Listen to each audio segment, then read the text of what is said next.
There's a special kind of trust you reserve for family. It's not the cautious trust you extend to friends or colleagues, earned in increments and easily revoked. No, family trust is a birthright. It's the unshakable belief that the people who share your blood, your history, your last name, are the ones who will catch you when you fall. For 28 years, I believed that. I believed it with every fiber of my being. My sister, Amanda, was my best friend. She was my mirror, my confidant, my partner in crime against the world. We had a language of shared glances, a history woven from inside jokes and secrets whispered in the dark. I would have taken a bullet for her. I truly would have.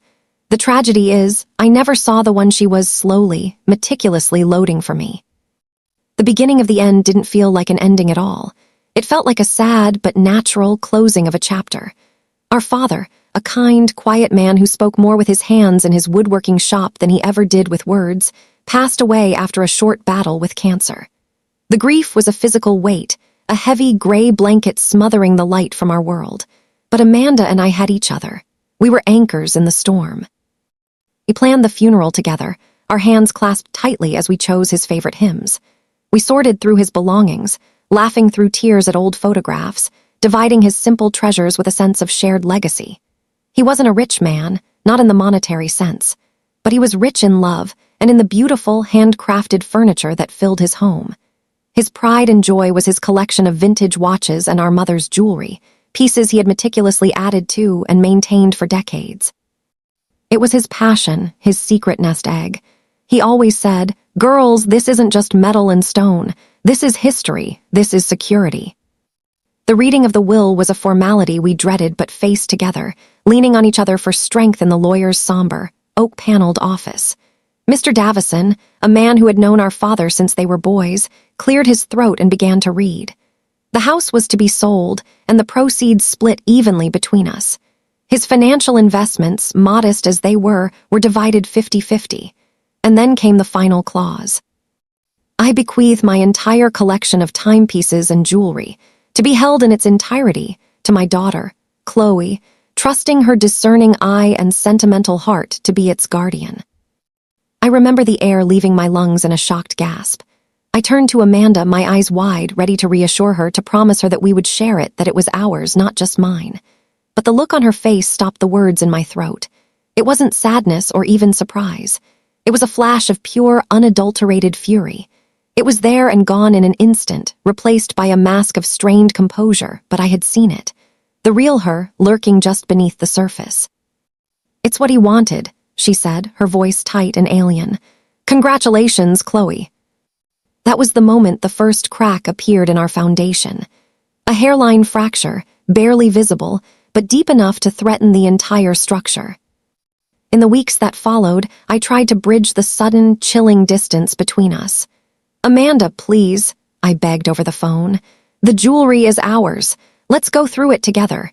You should have Mom's engagement ring, you know that." "Don't patronize me, Chloe," she'd reply, her tone icy. "Daddy made his choice clear. He always favored you. You were the sensitive one, the discerning one. I was just the other one." It was a narrative I'd never heard before, a poison she had been brewing in secret for years. No matter how I pleaded, she refused to engage. She stopped returning my calls. My texts were left on read. The sister I had grieved with had vanished, replaced by a cold, resentful stranger. I was heartbroken, but I accepted it as part of the grieving process. I thought, given time, she would come around. Oh, the naivety of it now. She wasn't grieving, she was plotting. The plan, as I would later piece together, was as ruthless as it was simple. 3 months after our father's death, I received a formal letter from a law firm I'd never heard of. It stated that a subsequent will had been discovered, dated just 2 weeks before our father's passing. A will he had apparently executed from his hospice bed, of sound mind, and witnessed by 2 nurses no one could immediately locate. This new will revoked all previous versions. In it, our father left everything, the house, the investments, and the entire prized collection, solely to Amanda. The reasoning, the letter coldly stated, was that I had become estranged and unsupportive during his final illness, while Amanda had been his sole caretaker. The world tilted on its axis. I was reading words in my native language that had somehow lost all meaning. Estranged, unsupportive. I had been at the hospital every single day. I had held his hand, read to him, advocated for his pain medication. Amanda had been there too, of course, but she had also taken long, mysterious phone calls in the hallway and often seemed distracted, taking copious notes in a little black book I'd never seen before. I called her, my hands shaking so violently I could barely dial the number. "Amanda, what is this?" I cried, my voice cracking. "This is a lie. This has to be a forgery." Her voice on the other end was calm, smooth, and laced with a venomous triumph she didn't even try to hide. "It's what he wanted, Chloe. He saw your true colors at the end. He knew who was really there for him. I suggest you get a lawyer." She hung up, and just like that, I was disinherited. I was not only grieving my father, but I had now lost my sister, my family's legacy, and any sense of justice in the world. The betrayal was so complete, so monstrous, it felt like a physical amputation. I was lost in a fog of despair for weeks. The legal road was daunting and expensive. Fighting a new will is a brutal uphill battle. I felt defeated.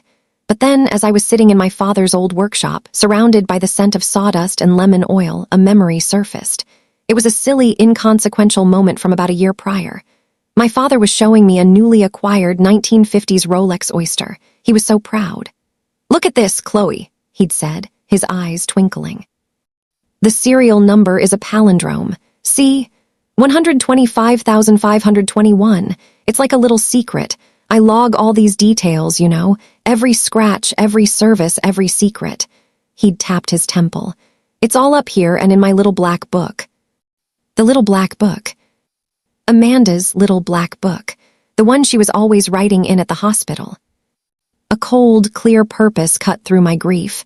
This was not an accident. This was a theft, a calculated, cruel theft, and I would not let her get away with it. I hired a lawyer, but not to contest the will directly. Instead, I hired a forensic document examiner and a private investigator. My mission was not to prove the will was fake. That was too obvious a battle. My mission was to prove that Amanda had created it. I began to play a role myself, the heartbroken, defeated sister. I sent her a carefully crafted email, telling her I was too broken to fight, that I accepted my fate, and that I just wanted to remember the good times. I laid it on thick, pouring every ounce of my genuine pain into a performance designed to make her drop her guard. She replied with a curt, "It's for the best. Take care of yourself." She believed she had won. Meanwhile, my investigator was working miracles. He tracked down one of the nurses who had witnessed the new will. With a little persuasion, and the revelation that she could be facing serious criminal charges, she broke. She confessed that Amanda had paid her $5,000 in cash to sign as a witness to a document she never saw our father so much as glance at. The other nurse had moved out of state, but her affidavit was secured shortly after. The clincher, the piece of evidence that sealed everything, came from my father's secret log. I remembered him telling me he kept a digital backup on a secure cloud server, just in case. I spent days trying to guess the password until I finally tried the palindrome serial number from the Rolex, 125,521. The drive opened. It was all there.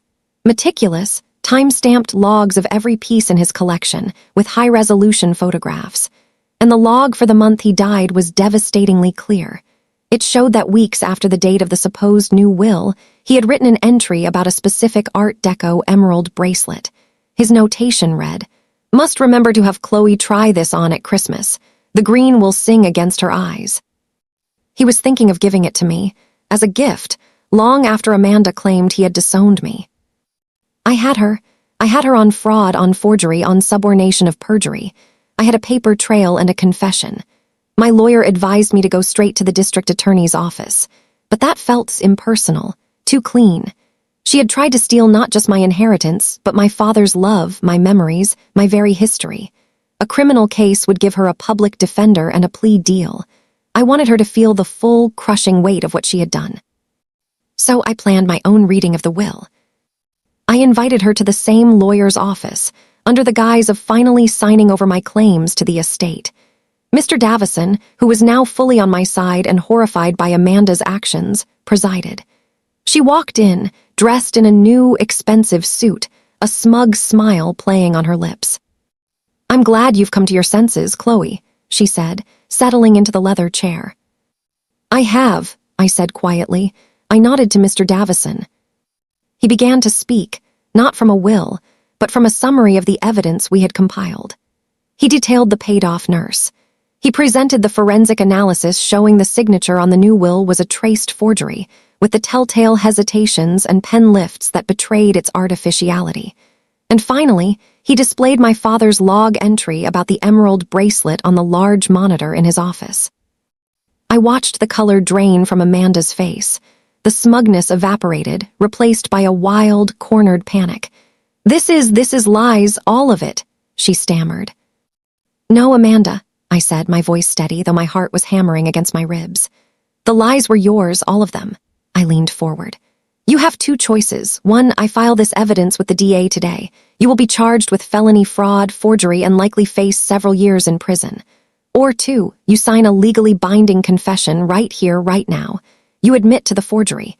You renounce all claims to the fraudulent will, and you walk out of this office with nothing. Not the house, not the investments, and certainly not our father's collection. You get to keep your freedom, but you lose everything else." She stared at me, her eyes wide with terror and hatred. I saw the calculations flickering behind them. She was trapped. "You bitch," she whispered.